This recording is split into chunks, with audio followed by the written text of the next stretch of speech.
Final remarks will begin with you, Dr. Ehrman. Okay, well, thank you very much. I'd like to thank Craig for this lively debate, and a very interesting debate for me, I hope for you as well. And I'd like to thank the pastoral staff of First Family Church for hosting it. I'd like to thank all of you for being attentive and respectful to someone who feels very much like he's been thrown into the lion's den. No offense. Our ultimate question comes down to whether the Gospels are reliable or not. My view is that the Gospels have mistakes, discrepancies, contradictions, factual errors, textual alterations, additions, omissions, and corruptions in them.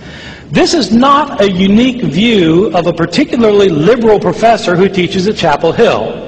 I know that I seem very liberal. When we were talking about the format for this debate, I asked that I be given the podium on the left. This view that I am setting forth, though, is not the view of just a liberal professor. It is virtually the consensus view among critical scholars across the United States and Europe. If you don't believe me, let me tell you a few striking facts that I don't think Craig will deny.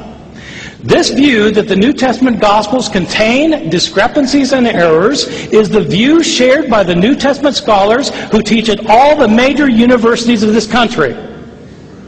It is the view that is taught of every New Testament scholar who teaches at Ivy League schools, Harvard, Princeton, Yale, Brown, Columbia, Cornell, University of Pennsylvania. I know these people.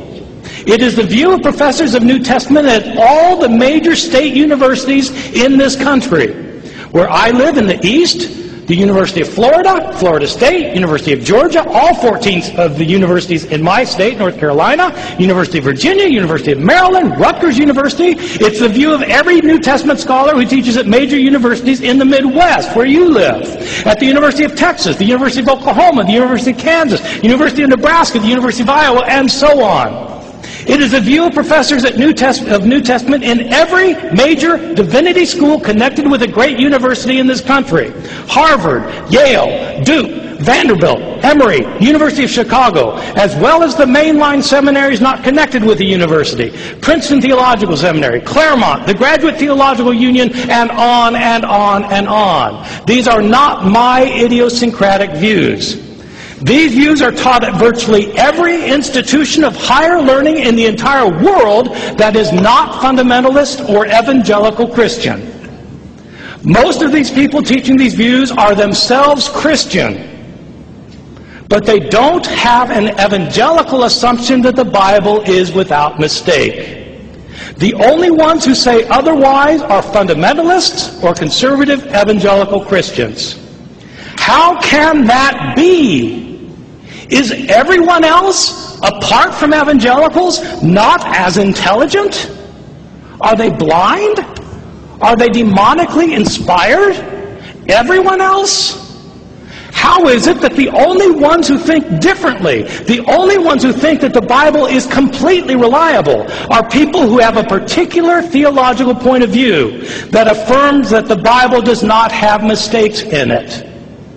This is a theological view, not a historical view. And people are, of course, welcome to have it. But the people who have it should admit that when they say the Bible is reliable, they are saying so not on historical grounds for historical reasons. They are saying so because their theological views require them to say it. If they did not have these theological views, they would agree with everyone else, Christian and non-Christian, that the Bible does not provide a reliable account of the historical Jesus and of the history of the early Christian church. Let me tell you why I think it matters. Many good Bible-believing Christians think that the Bible provides a blueprint for faith and ethics, for how you should believe, what you should believe, and how you should live. Questions over such things as abortion, gun control, gay rights, that the Bible provides us the blueprint. The problem is the Bible is not a single book. The Bible is a lot of books written by a lot of different authors who have a lot of different points of view that disagree with one another.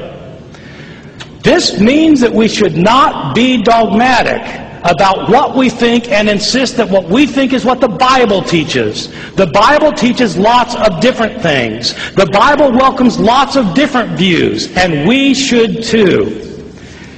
I once thought that the Gospels were completely reliable.